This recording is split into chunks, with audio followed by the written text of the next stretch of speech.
자, 국제사회 여론과 미국의 이 러시아 제재가 강화되면서 우리 정부도 러시아 제재에 함께 동참했습니다. 자, 그런데 우리 정부의 제재 동참 소식에 러시아는 오히려 남북러 사업을 언급하면서 깊은 유감을 밝혔습니다. 자, 일각에서는 우리 정부가 다소 늦게 제재에 동참한 게 아니냐라는 비판을 보내기도 하는 상황인데 오히려 러시아에서는 우리 정부를 향한 유감을 밝혔다는 게 이해할 수 없습니다. 러시아는 러시아 입장이라는 게 있는 거니까요. 러시아 관점에서 아마 우리 정부의 어떤 제재 조치나 이런 거에 대해서 불쾌감을 좀 드러낸 것이다, 유감의 표시를 한 것이다 이렇게 볼 수 있는데요. 남북러 경제협력은 사실 역사가 굉장히 오래됐습니다. 그러니까 2014년 크림반도 강제 병합이 이루어졌었잖아요. 그때도 이제 우크라이나에서 전쟁이 일어났었는데 당시에도 미국이 러시아를 경제 제재했어요. 근데 우리는 거기에 참여를 하지 않았거든요. 지금까지 쭉 참여하지 않고 있는 상황이었습니다.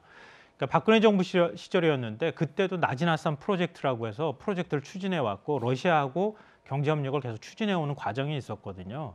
근데 사실 우리 정부는 굉장히 고민이 깊은 건 사실입니다. 단순히 경제 제재에 참여하는 문제를 떠나서 러시아는 유엔 안보리 상임이사국이기도 하고요. 그리고 육자회담, 북핵 비핵화 협상을 하는 데 있어서 육자회담 당사국이기도 합니다. 그러니까 우리와 아주 직접적인 어떤 경제적 이해관계뿐만 아니라 정치적으로 이해관계를 같이 하고 있다고도 볼 수 있거든요. 그렇기 때문에 여러 가지 측면에서 우리가 러시아하고 협력을 맺어왔던 게 분명하기 때문에 또 이번 같은 경우에도 러시아를 경제 제재할 경우에 반도체 기업, 특히 자동차 같은 경우에는 전 세계 수출 3위 국가라고 하거든요. 우리 기업들의 피해나 이런 것들을 고려하지 않을 수 없었던 그런 고심이 좀 있지 않을까 그렇게 생각합니다. 네. 자, 현재 우크라이나의 전쟁 상황, 사실 70년 전 우리나라도 끔찍한 전쟁을 겪었었죠. 우크라이나는 과거부터 우리나라의 발전을 담은 공익 광고를 만들어서 이 젤렌스키 대통령은요, 대선 후보 시절에 한국이 우크라이나의 본복이라고 언급하기도 했었습니다. 더불어민주당 이재명 후보가 TV토론에서 우크라이나 사태가 젤렌스키 대통령의 외교 실패 때문이라는 발언으로 논란이 되기도 했었는데요. 자, 이에 민주당은 이재명 후보의 발언이 부적절했다고 하면서도 젤렌스키 대통령도 미숙한 점이 있는 건 맞다라면서 두둔에 나서기도 했습니다. 자, 한편으로는 같은 날 TV토론에 나왔던 윤석열 후보의 한미일 동맹 발언을 비판하기도 했습니다. 네, 사실은 냉정하게 분석해보면 두 가지 얘기가 다 맞지만, 그러니까 예를 들어 제일 중요한 건 러시아의 침략, 이것이 가장 주 원인이고 가장 잘못된 일이다. 그렇게 강조하고 끝났어야 됐다 이렇게 보는데요. 젤렌스키 대통령이 여러 가지 미숙한 점이 있다. 이것도 사실은 사실이죠. 한미일 동맹으로 일본군이 한국에 들어올 수도 있다 이런 말을 하면 되겠습니까? 적어도 독도를 지금도 자기 땅이라고 우기고 독도에 우리 정치인이 가면은 항의를 하는 이런 일본과 어떻게 군사동맹이 가능하겠습니까? 여러분, 우리 국토를 침탈하겠다는 사람과 동맹을 하는 이런 미친 사람이 있을 수 있겠습니까?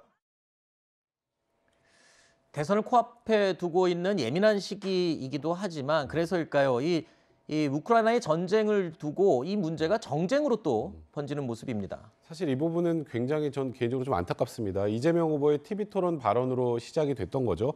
물론 이재명 후보도 러시아의 침공이 주 원인이라는 얘기는 나중에 또 페이스북을 통해서 또 밝히기도 했습니다만 이 윤석열 후보를 공격하기 위해서 우크라이나 지금 전쟁 상황이 초보 대통령인 젤렌스키 대통령이 원인이 있다라는 취지의 얘기를 했다가 지금 우리나라뿐만 아니라 전 세계로부터 그 부분에 대한 부분은 비판을 좀 받고 있는데요. 지금 그 이후에도 여러 여권의 정치인들이 이재명 후보와 발언에 궤를 같이 하는 듯한 그런 내용들을 얘기하고 있습니다. 조금 전에 우상호 선대본부장 같은 경우도 러시아의 침공이 주 원인이긴 하지만 그러니까 지금 우크라이나 대통령의 미숙함도 어느 정도 원인이 있다는 취지의 얘기를 하셨는데 마음속으로 그렇게 느끼실 수는 있지만 지금 어쨌건 전 세계적으로 우크라이나에 대한 지지를 지금 보내고 있는 상황이고 또 젤렌스키 대통령이 지금 어쨌건 우크라이나 남아서 결사항전을 지금 하고 있는 그런 상황이고 또 우크라이나 대통령에 대해서 과거에 우크라이나인들이 지지했던 72%의 지지율에다가 지금도 굉장히 우크라이나 국민들로부터 그런 지지를 받고 있는 그런 대통령에 대해서 이런 언급을 하는 건 굳이 이런 언급을 할 이유가 있을까? 아무리 선거지만 이런 부분들은 좀 자제할 필요가 있지 않을까 싶습니다. 네, 그러니까 윤석열 후보의 이 정치 초보 이 점을 지적을 하려다가 이런 말이 나온 건데 네. 지금 얘기 들으신 것처럼 굳이 지금 아픔을 겪고 있는 나라의 대통령을 언급할 필요가 있었느냐 지금 그런 지적이거든요. 근데 우리가 지금 해야 되는 건 반전 평화 메시지를 내는 거라고 생각하고요. 그런 문제에 있어서 뭐 젤렌스키 대통령이 능력이 있다 없다 이렇게 평가하는 것은 적절한 것은 아니다 이렇게 생각하는데요. 우크라이나 사태가 발생하고 난 다음에 한반도 문제를 걱정하시는 분들이 굉장히 많아요. 그러니까 비슷한 처지가 될 수 있다고 하는 일종의 이제 동질의식 같은 걸 우리는 느끼고 있거든요.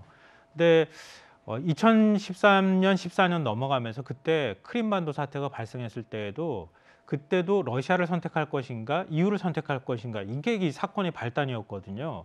그러니까 우크라이나는 사실 친유럽 쪽으로 기울어 가면 러시아의 공격을 받거나 또 이런 일들이 계속 반복되어 왔기 때문에 어찌 보면 굉장히 실익이나 좀 냉정한 외교를 했었어야 한다 이런 지적들은 있을 수 있을 거라고 봐요. 네. 이번에도 역시 나토 가입 문제가 결국 이번 전쟁의 발단이 된 것이거든요.